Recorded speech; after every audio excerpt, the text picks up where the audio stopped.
శ్రీకాకుళం ఆంధ్రప్రదేశ్ పెట్టుబడుల దిశను మార్చే చారిత్రాత్మక వేదికగా విశాఖ సిఐఐ సమ్మిట్ ఎంతో దోహదపడుతుందని ఎమ్మెల్యే గోండు శంకర్ అన్నారు. సోమవారం తన క్యాంపు కార్యాలయంలో ఆయన పత్రికా సమావేశం నిర్వహించారు. ఈ సందర్భంగా ఆయన మాట్లాడుతూ ఈ సదస్సు ద్వారా పెట్టుబడుల యుగానికి పునాది లాంటిదే కాకుండా ఆంధ్రప్రదేశ్ను గ్లోబల్ దృష్టిని కేంద్రీకరించేదిగా ఈ సదస్సు ఎంతో ఉపయోగపడుతుందన్నారు.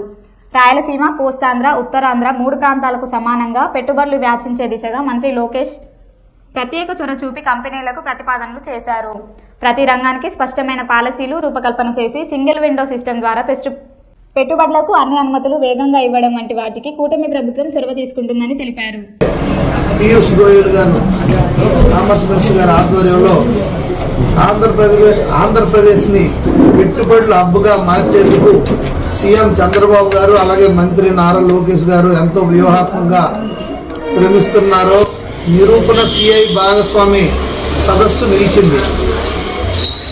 ఈ సదస్సు ద్వారా పెట్టుబడుల యుగానికి పునాది పడడం మాత్రమే కాదు, ఆంధ్రప్రదేశ్ని గ్లోబల్ దృష్టిని మళ్ళీ కేంద్రీకరించి పెట్టుబడులకు ఏపీని గమ్యస్థానంగా నిలపడంలో చంద్రబాబు మరోసారి తన ప్రావీణ్యాన్ని నిరూపించారు.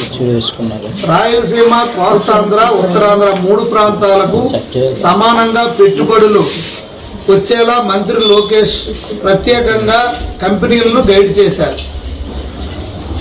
ప్రతి రాష్ట్రం ఈజ్ డూయింగ్ బిజినెస్ని అనుసరిస్తుంటే ఆంధ్రప్రదేశ్ అందుకు భిన్నంగా స్పీడ్ ఆఫ్ డూయింగ్ బిజినెస్ను అనుసరిస్తుండడంతో రాష్ట్రానికి పరిశ్రమలు క్యూ కట్టాయి. ప్రతి రంగానికి స్పష్టమైన పాలసీలు రూపకల్పన చేసి సింగిల్ విండో సిస్టమ్ ద్వారా పెట్టుబడులకు అన్ని అనుమతులు వేగంగా ఇవ్వడం, అలాగే పరిశ్రమలు ఆకర్షణకు ప్రధాన కారణమయ్యింది. 2 రోజుల్లోనే భారీ ఎత్తున ఒప్పందాలు కూర్చుకొని పెట్టుబడుల వర్షం కురిపించడం చంద్రబాబు, లోకేష్ గారికి పెట్టుబడుల పట్ల ఉన్న స్పష్టమైన విజన్ను నిరూపించింది. మొత్తం 613 ఒప్పందాల ద్వారా 13,25,716 కోట్ల పెట్టుబడులు మనకు రావడం జరిగింది.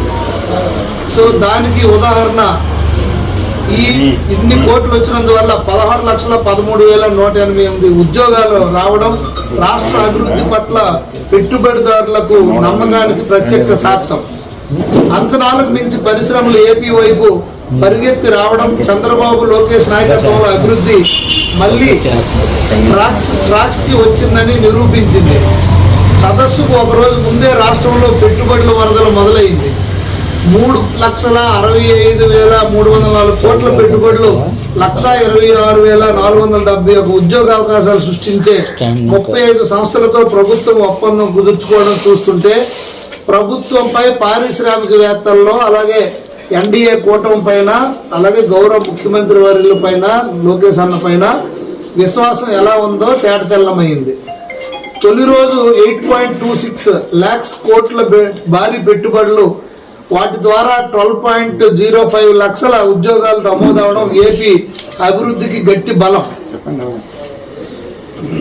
AP CRDA, energy, food processing, పరిశ్రమలు, వాణిజ్యం, ఐటీ, ఎలక్ట్రానిక్స్, టూరిజం, మున్సిపల్ వంటి కీలక శాఖల్లో ఒప్పందాలు కుదురడం పెట్టుబడులను సమగ్రంగా ఆకర్షిస్తున్న ప్రభుత్వ నైపుణ్యాన్ని ఆంధ్రప్రదేశ్ని పెట్టుబడుల హబ్ మార్చేందుకు సీఎం చంద్రబాబు, మంత్రి లోకేష్ గారు వ్యూహాత్మకంగా చేసిన కృషికి ఈ సదస్సు ప్రతిఫలంగా నిలిచింది.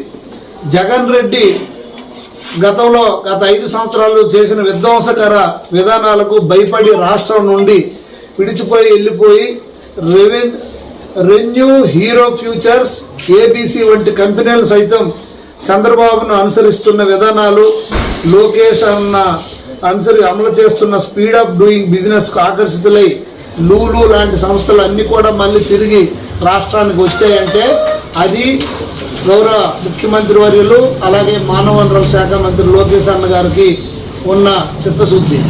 పెట్టుబడుల వికేంద్రీకరణ వేగంగా రాయలసీమ అభివృద్ధి, పెట్టుబడులు ఒక ప్రాంతానికి మాత్రమే కాకుండా 3 ప్రాంతాలకు సమానంగా ఇవ్వాలనే ఉద్దేశంతో ప్రభుత్వం వికేంద్రీకరణ నిబద్ధతకు నిదర్శనం ఏంటంటే నాడు జీనోమ్ వ్యాలీ, మైక్రోసాఫ్ట్ వంటి టెక్ దిగ్గజాలను హైదరాబాద్కు తీసుకొచ్చి అభివృద్ధిలో రాష్ట్రాన్ని ముందుంచిన వ్యక్తి చంద్రబాబు నాయుడు గారు.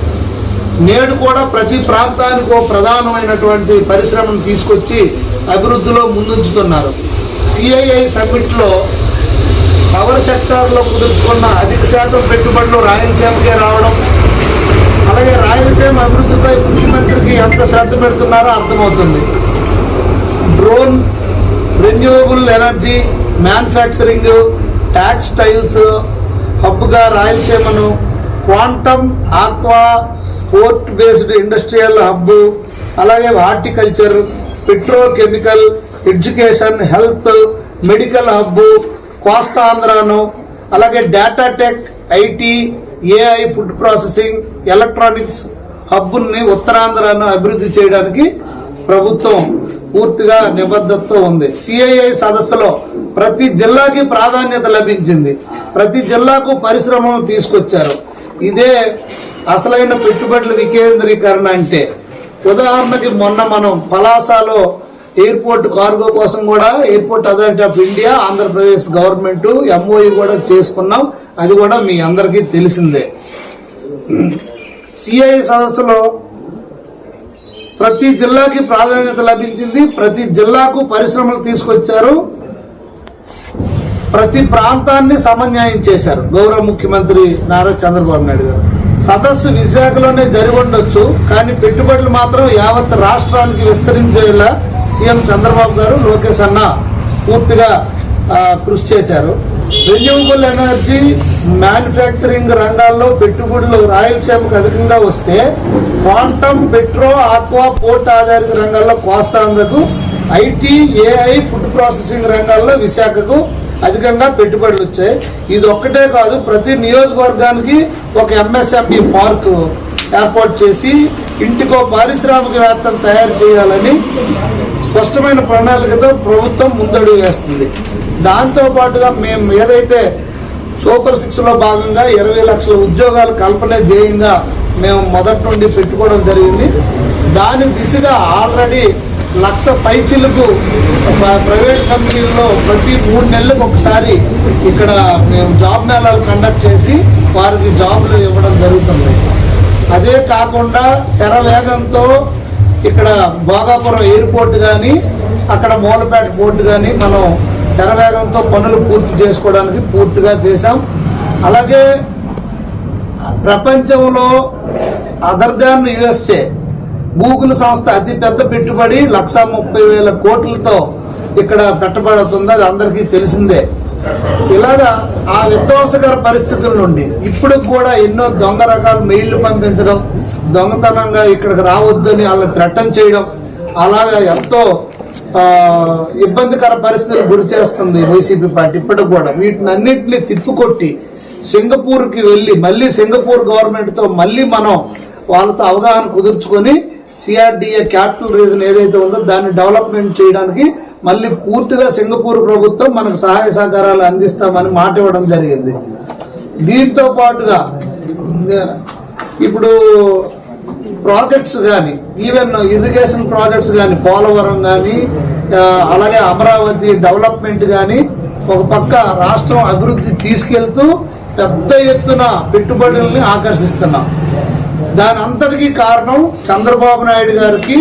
ఆయన ఒక గ్లోబల్ లీడర్ గా ఆయన పైన ఉన్న నమ్మకంతో పెట్టుబడిదారులు వస్తున్నారు. అట్ ద సేమ్ టైం గౌరవ ప్రధానమంత్రి నరేంద్ర